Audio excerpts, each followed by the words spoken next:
Meditación sobre las estaciones del Vía Lucis, el camino de la luz. 14 momentos desde que Jesús resucita de la muerte hasta que envía el Espíritu Santo sobre los apóstoles. Primera estación, Jesús resucita de la muerte. Pasado el Shabbat, al aclarar el primer día de la semana, fueron María Magdalena y la otra María a visitar el sepulcro. Vieron la piedra de la tumba rodada y en el interior del sepulcro vieron un ángel que le decía: «No temáis, buscáis a Jesús, el crucificado. No está aquí, porque ha resucitado como lo había dicho. Venid a ver el lugar donde estaba». Según los datos científicos que se desprenden de la sábana santa, la tela mortuoria que envolvió el cuerpo de Jesús cuando lo sepultaron y que actualmente se encuentra custodiada en Turín, Jesús estuvo muerto entre 36 y 40 horas. 36 horas porque ya se dio la fibrinilosis. La sangre coagulada sobre la piel herida se disuelve y pasa a impregnar la tela. Pero no más de 40, porque a las 40 horas se empieza a descomponer el cuerpo y no hay rastro de descomposición en la tela. En el momento de la resurrección, una irradiación luminosa instantánea de 2 milésimas de segundo se produjo en el interior de la sábana y el cuerpo de Jesús volvió a la vida, pero un cuerpo glorioso como el de la transfiguración, un cuerpo que ya no es susceptible al dolor, degeneración ni la corrupción.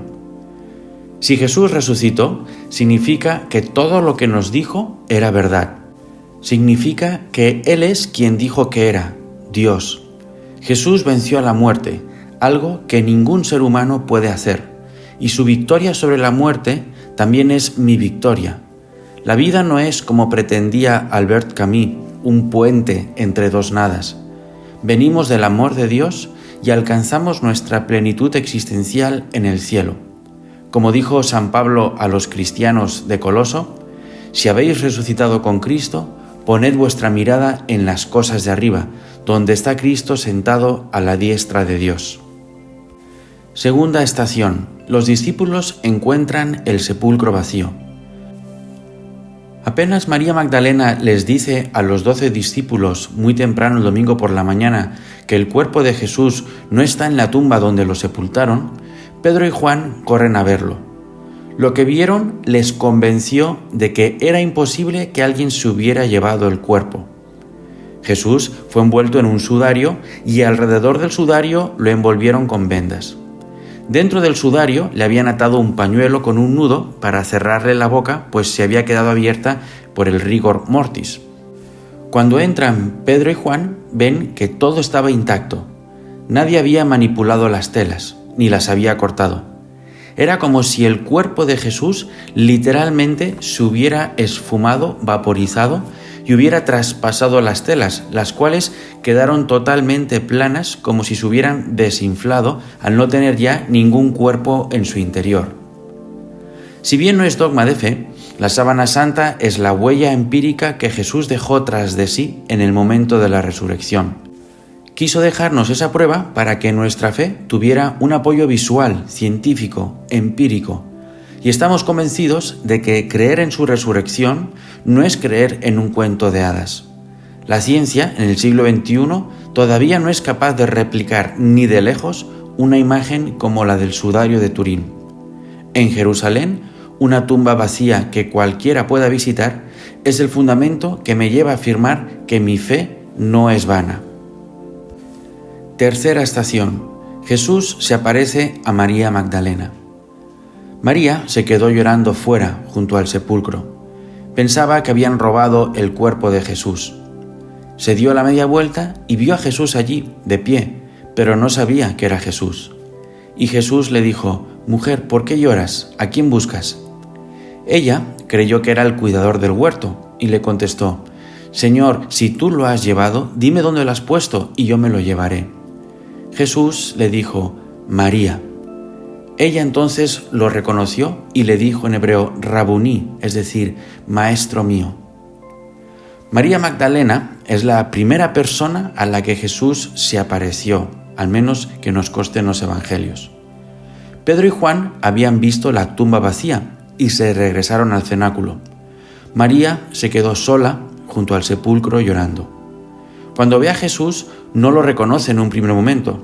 No se sabe bien por qué. Quizás es porque el cuerpo glorioso de Jesús tenía un aspecto diferente, o quizás porque la pena tan profunda que experimentaba María le cegaba a algo que era evidente. María finalmente reconoce a Jesús cuando éste pronuncia su nombre. En su manera de pronunciarlo, reconoció al Señor, y fue el amor lo que le abrió los ojos. La tristeza profunda también nos puede cegar a veces a ver lo positivo de ciertas circunstancias o personas. Por el contrario, el amor es lo que me abre los ojos para saber reconocer a Dios, su acción, su providencia y su presencia en lo que antes era una tumba vacía, en un algo sin sentido. Jesús me hace esta pregunta: ¿a quién buscas? ¿Buscas a un Dios que se acomode a tus pretensiones humanas o buscas al Dios verdadero? Cuarta estación. Jesús se aparece a los discípulos de Emaús. Aquel mismo día, 2 discípulos se dirigían a un pueblo llamado Emaús. Iban hablando sobre todo lo que había ocurrido.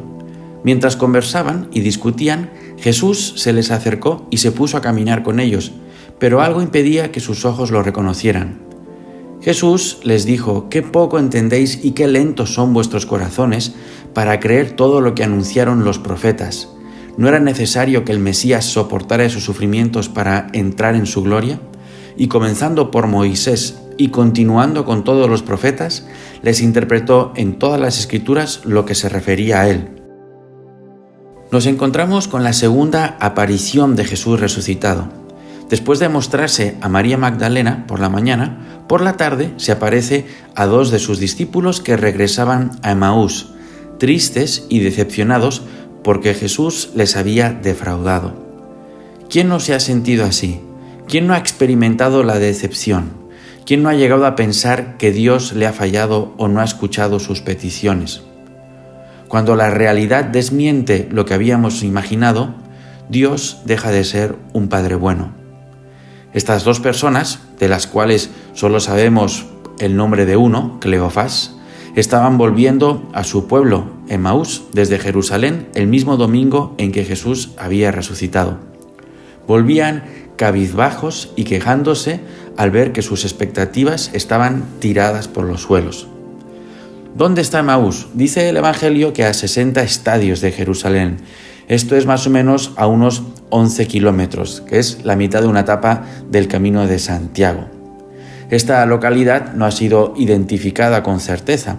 No sabemos con precisión dónde queda Emaús. En tiempos de los cruzados se pensaba que era la aldea de Abu Ghosh, pero es también posible que se trate de Latrún, que queda a 11 kilómetros al oeste de Jerusalén. Sea lo que fuere, Cristo sale al encuentro de estos 2 hombres para caminar y recorrer con ellos esta triste caminata. Al igual que María Magdalena, la profunda tristeza les impide reconocer a Jesús. Sin embargo, Él poco a poco les va alegrando el corazón, haciéndoles ver las Escrituras como nunca antes la habían visto. Debemos reconocer que muchas veces el problema que nos hace sufrir no se encuentra en lo que sucede fuera de nosotros, sino en nuestro corazón, en cómo interpretamos dentro de nuestra mente lo que sucede, el significado que nuestro corazón da a los eventos. Jesús no cambia lo sucedido en los días anteriores, ni lo que decían las Sagradas Escrituras acerca del Mesías, sino que les ofrece una interpretación totalmente novedosa, una perspectiva distinta que abre sus corazones a la esperanza. Quinta estación. Jesús resucitado se manifiesta al partir el pan. Al llegar a Emaús, Jesús hizo como que quisiera seguir adelante, pero ellos le insistieron diciendo: «Quédate con nosotros, ya está cayendo la tarde y termina el día». Entró pues para quedarse con ellos y mientras estaba en la mesa con ellos tomó el pan, pronunció la bendición, lo partió y se lo dio. Y en ese momento se les abrieron los ojos y lo reconocieron. Es curioso, Jesús toma la iniciativa y se acerca a los 2 discípulos que caminaban tristes hacia Emaús, pero luego espera que sean ellos los que le inviten a quedarse. Él respeta la libertad de las personas. Si le invitan, se queda. Si no, pues pasará de largo. En el modo como Jesús bendijo el pan, lo partió y se los dio, reconocieron al resucitado. Y ahí es cuando ellos experimentan esa alegría que ya nadie les podrá quitar. Es impresionante, Jesús no les dice, bueno, ¿me habéis visto? Sacaos una selfie conmigo, disfrutadla, la colgáis en vuestras redes sociales y seguid a Emaús a disfrutar la vida. No, les envía de regreso a Jerusalén para anunciar. Siempre que Jesús se encuentra con alguien, le da una misión de anunciar. Anunciar lo que se ha experimentado. Entonces, esos dos hombres ya no regresan a Emaús, sino que vuelven corriendo a Jerusalén para decirles a los apóstoles que el Señor ha resucitado. Sexta estación. Jesús resucitado se manifiesta por primera vez a los discípulos en el cenáculo. Los apóstoles no creyeron a María Magdalena. Tampoco creyeron lo que les dijeron los discípulos de Emaús. Y es que tener fe es muy difícil. Jesús se presenta en medio de ellos y les dijo, paz a vosotros. Es la tercera aparición de Jesús, el domingo por la noche. Tras 2 ocasiones en los que los discípulos no creyeron a los testigos que les anunciaban la resurrección, finalmente Jesús se ve obligado a aparecerse en el cenáculo. Los apóstoles fracasaron en la pequeña prueba de fe que Jesús les pidió, que creyeran a testigos directos de su resurrección. Qué curioso que fracasaran justamente en la fe que ellos hoy nos piden a nosotros, que creamos en algo que no hemos visto, pues nos piden que les creamos a ellos, que ellos también vieron a Jesús. A pesar de su incredulidad y de su abandono durante la pasión, Jesús se presenta para brindarles paz en su corazón. No era una alucinación, no era un fantasma, era Jesús de carne y hueso, totalmente vivo. Que los apóstoles fracasaran en la primera prueba de fe que tuvieron y que aún así Jesús les brindara paz, me reconforta por 2 motivos. Primero, es normal tener dudas y caídas. Jesús no me pide que sea absolutamente infalible. Y segundo, así como los apóstoles, experimentando su debilidad, entendieron que el prójimo también puede ser débil, mis propias dudas y mis caídas me deben llevar a empatizar con las limitaciones de mi prójimo. Séptima estación, Jesús resucitado da el poder de perdonar los pecados. Hay un común denominador en todas las apariciones de Jesús resucitado. Cuando se aparece, siempre termina la aparición en un envío, en una misión. Así como Dios Padre envió a su Hijo para comunicarnos hasta qué punto Dios nos ama, así ahora el Hijo envía a los apóstoles. Id y comunicad al mundo cuán grande es el amor de Dios, pero no les deja solos en esa misión. Así como un papá sostiene la bicicleta de su hijo pequeño cuando le está enseñando a pedalear, asimismo Dios acompaña a los apóstoles con el Espíritu Santo en la misión que les ha dado. No solo envía, sino que también acompaña. Es imposible tener una experiencia de Jesús resucitado y no sentir en el corazón esa llamada de darlo a conocer, ese envío a la misión y ese Jesús que te acompaña. Octava estación. Jesús resucitado confirma la fe de Tomás. 8 días después, los discípulos de Jesús estaban otra vez en casa y Tomás con ellos.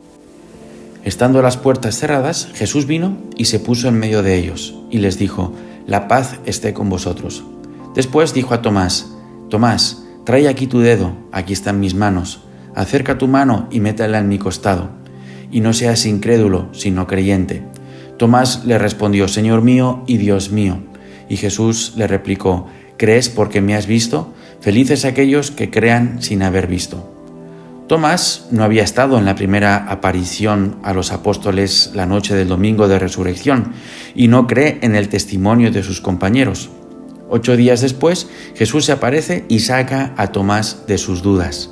La afirmación «Señor mío y Dios mío» es la confesión teológica más profunda de todo el Nuevo Testamento. Solemos etiquetar a Tomás de incrédulo, pero no es tan así. Si uno lee las intervenciones de Tomás a lo largo del Evangelio, puede ver que es solo un hombre cuya fe profunda es puesta a prueba por la vida y no esconde sus inquietudes, expresa sus dudas.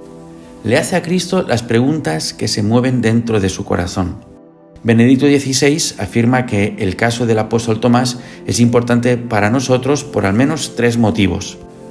Primero, porque nos reconforta en nuestras inseguridades. Segundo, porque nos demuestra que toda duda puede tener un final luminoso más allá de toda incertidumbre.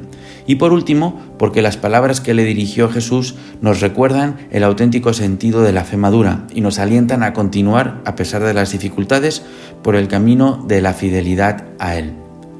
Novena estación, Jesús resucitado encuentra a sus apóstoles en el lago de Tiberíades. Al amanecer, Jesús estaba parado en la orilla, pero los discípulos no sabían que era Jesús, y Él les dijo: «Muchachos, ¿tenéis algo que comer?». Le contestaron: «Nada». Entonces les dijo: «Echad la red a la derecha y encontraréis pesca». Echaron las redes y no tenían fuerzas para recogerlas por la gran cantidad de peces. El discípulo al que Jesús amaba dijo a Pedro: «Es el Señor». Y cuando Pedro oyó que era el Señor, se ciñó la túnica, que era lo único que llevaba puesto, y se tiró al agua. Jesús le dijo: «Traed algunos de los pescados que acaban de sacar». Y se acercó, tomó el pan y se los dio, e hizo lo mismo con el pescado. Esta fue la tercera vez que Jesús resucitado se apareció a sus discípulos. Finalmente Jesús tiene la oportunidad de aparecerse a sus apóstoles en Galilea, como era el plan original. Los apóstoles, expertos pescadores, habían estado toda la noche intentando y nada. Jesús les pide un nuevo intento. Podrían haber dicho con un realismo de tinte pesimista: ¿para qué? Si ya sabemos lo que va a pasar, no vamos a pescar nada. Sin embargo, se da el milagro, y es ahí cuando reconocen que era el Señor. Se dan cuenta de que sin Dios nada pueden, pero con Él todo lo pueden. Jesús no les ha abandonado. San Pablo dijo a los cristianos de Filipo: «Todo lo puedo en aquel que me conforta». Hay muchas ocasiones en las que nosotros también nos sentimos abatidos y desmoralizados. Por ejemplo, hemos intentado tantas veces superar un defecto o forjar una virtud y como los apóstoles decimos: «Pues nada». Quizá es porque lo he intentado hacer yo solo. Si dejo que la gracia de Jesús me ayude, veré el poder de Dios actuando en mí. Si Dios permite que experimente mi nulidad, nunca es para hundirme, sino para hacerme sentir después su poder y su misericordia. Décima estación. Jesús resucitado confiere el primado a Pedro. Después de comer, Jesús dijo a Simón Pedro: «Simón, hijo de Juan, ¿me amas más que estos?». Y él le respondió: «Sí, Señor, tú sabes que te quiero». Jesús le dijo: «Apacienta mis corderos». Y le preguntó por segunda vez: «Simón, hijo de Juan, ¿me amas?». Pedro volvió a contestar: «Sí, Señor, tú sabes que te quiero». Jesús le dijo: «Cuida de mis ovejas». Insistió por tercera vez: «Simón Pedro, hijo de Juan, ¿me quieres?». Pedro se puso triste al ver que Jesús le preguntaba por tercera vez si lo quería, y le contestó: «Señor, tú lo sabes todo, tú sabes que te quiero». Y entonces Jesús le dijo: «Apacienta mis ovejas». Tras la pesca milagrosa y el almuerzo a orillas del lago de Tiberíades, Jesús se lleva aparte a Pedro para tener esa conversación difícil que el apóstol había estado rehuyendo desde la primera aparición de Jesús resucitado. Pedro podía pensar que después de haber negado 3 veces a su maestro, éste le iba a destituir como jefe de los apóstoles. Sin embargo, se encuentra con la sorpresa de que le pregunta 3 veces si le ama. Ese diálogo, en el original griego del Evangelio, no tiene desperdicio. Jesús utiliza las 2 primeras veces el verbo agapao, que es el máximo nivel de amor, un amor incondicional que no pide nada a cambio. El Pedro que responde ahora no es el Pedro presuntuoso de la última cena: «Yo daré mi vida por ti», sino un Pedro más realista y humilde. Responde con el verbo fileo, que es un nivel de amor menor. Pedro no siente dentro de sí las fuerzas suficientes para amar a Jesús como él se merece, cuando, por ejemplo, la noche del Jueves Santo pensaba que le sobraban. Sin embargo, Jesús le renueva en su misión. De hecho, en la tercera pregunta, Jesús ya no usa el verbo agapao, sino fileo, como queriendo decir: «Pedro, ámame como tú puedas, tranquilo». La respuesta de Pedro a esta tercera pregunta es aleccionadora. «Señor, tú lo sabes todo», como queriendo decir: «Yo, a partir de ahora, me apoyo no en lo que yo pienso de mí, como hice en la última cena, sino en lo que tú, Jesús, piensas de mí». Lo que un Pedro presuntuoso prometió y no cumplió en la última cena: «Yo daré mi vida por ti», Lo cumplió un Pedro humilde en el año 64, aproximadamente, cuando fue crucificado boca abajo en el Circo de Nerón, en Roma, en lo que hoy es la Plaza de San Pedro en el Vaticano. La humildad para reconocer nuestras limitaciones a veces requiere un proceso largo. Sin embargo, el aceptarlas puede abrirnos las puertas a una capacidad de amor mucho mayor del que imaginábamos. Jesús nunca pasa factura por nuestras falencias, por el contrario, siempre nos renueva su amor incondicional. 11ª estación. Jesús resucitado encarga su misión universal a los discípulos. Los 11 discípulos partieron hacia Galilea al monte que Jesús les había indicado. Cuando vieron a Jesús, se postraron ante él, aunque algunos todavía dudaban. Jesús se acercó y les habló así: «Me ha sido dado todo el poder en el cielo y en la tierra. Id y haced que todos los pueblos sean mis discípulos, bautizándolos en el nombre del Padre y del Hijo y del Espíritu Santo». Después de 3 años habiendo escuchado a Jesús y ahora habiéndolo visto triunfante sobre la muerte, reciben ese mandato: «Id por todo el mundo y predicad». Me imagino la cara de los apóstoles, humildes pescadores de Galilea, al oír tales palabras. Nunca antes habían salido de su pueblo y ahora debían convertir al mundo entero. Creo que sentirían 3 cosas en su corazón. Primero, tremenda desproporción entre su pequeñez personal y la misión que tenían por delante. Segundo, un interrogante mayúsculo en cuanto a los pasos que debían seguir a partir de ese momento. El famoso ¿y ahora qué? ¿Qué hacemos? ¿Cómo hacemos? Porque Jesús no les dio instrucciones precisas, que digamos. Y tercero, a pesar de esa desproporción y esa incertidumbre, sentían una confianza muy profunda. Jesús no los estaba abandonando. Él iba a seguir estando con ellos todos los días. En esa desproporción no estaban solos. En esa incertidumbre sabían que Jesús les iría guiando paso a paso. 12ª estación. Jesús resucitado asciende al cielo. Después de 40 días de haber resucitado, Jesús deja de hacerse visible para sus apóstoles. Ya no será visible, pero sí presente, pues de hecho les promete que enviará el Espíritu Santo 10 días más tarde. El lugar de la ascensión es la parte más alta del Monte de los Olivos, cerca de Betania. La ascensión en cuerpo y alma de Jesús es el último acto de nuestra liberación, pues proclama no solamente la inmortalidad del alma, sino también la de nuestro propio cuerpo. Los apóstoles se quedaron mirando el cielo y los ángeles les recordaron que todavía estaban en la tierra. Benedicto XVI afirma: «Estamos en la tierra, estamos arraigados en ella, de ella crecemos. Aquí hacemos el bien en los extensos campos de la existencia diaria, en el ámbito de lo material y también en el de lo espiritual, en las relaciones recíprocas, en la edificación de la comunidad humana y en la cultura. Aquí experimentamos el cansancio de los viandantes en camino hacia la meta por sendas escabrosas, en medio de vacilaciones, tensiones, incertidumbres, pero también con la profunda conciencia de que antes o después este camino llegará a su término». Y entonces surge la reflexión: ¿eso es todo? ¿La tierra en la que nos encontramos es nuestro destino definitivo? Estamos llamados, permaneciendo en la tierra, a mirar fijamente al cielo, a orientar la atención, el pensamiento y el corazón hacia el misterio inefable de Dios. Estamos llamados a mirar hacia la realidad divina a la que el hombre está orientado desde la creación. En ella se encierra el sentido definitivo de nuestra vida. 13ª estación. Con María los discípulos esperan al Espíritu Santo. Entonces subieron a Jerusalén desde el Monte de los Olivos. Entraron en la ciudad y subieron a la habitación superior de la casa donde se alojaban. Los apóstoles estaban íntimamente unidos, perseveraban juntos en la oración, en compañía de algunas mujeres, de María, la madre de Jesús, y de sus hermanos.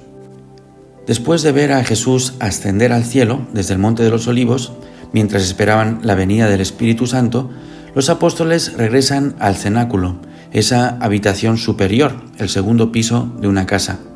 Según dice la tradición, la familia de Marcos, el evangelista, era la propietaria de esa casa, así como también del huerto de los olivos donde Jesús tuvo la agonía el Jueves Santo. Es la primera vez que aparece que los 11 estaban íntimamente unidos. En esa misma sala, en la última cena, se habían peleado para ver quién era el mayor. Ahora estaban unidos y además unidos en la oración. ¿Eran ya perfectos los apóstoles? No, para nada. Pero ya empezaban a sentir la acción de Dios en sus corazones. Ya comenzaban a constatar un progreso espiritual en sus almas. La Virgen María ya empezaba a cumplir la misión recibida a los pies de la cruz, ser la madre de los apóstoles. Me imagino que apenas los apóstoles la recibieron en el cenáculo, ella les ofreció su perdón por haber abandonado a su hijo en la pasión y comenzó a sostenerles con su fuerza materna. Un mismo lugar, el cenáculo, puede ser espacio de discusión y pelea o un espacio de íntima unión y oración. Hagamos que nuestros hogares sean esos cenáculos donde se percibe la íntima unión y la oración en común.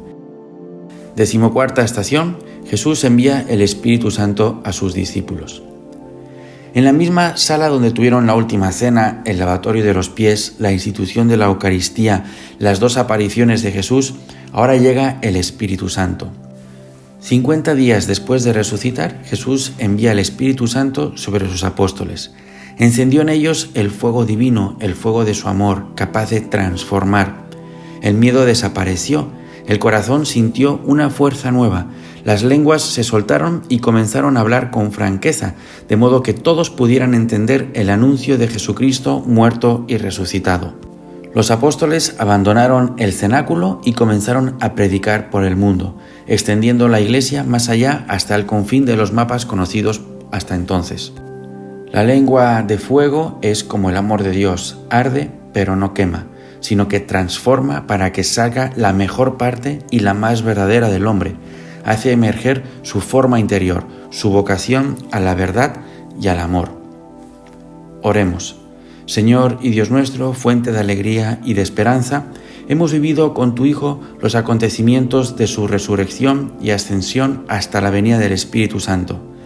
Llena del Espíritu Santo a tu Iglesia, manifiesta al mundo los tesoros de tu amor y haznos partícipes de la resurrección eterna junto a ti, que vives y reinas por los siglos de los siglos. Amén. En el nombre del Padre, y del Hijo, y del Espíritu Santo. Amén.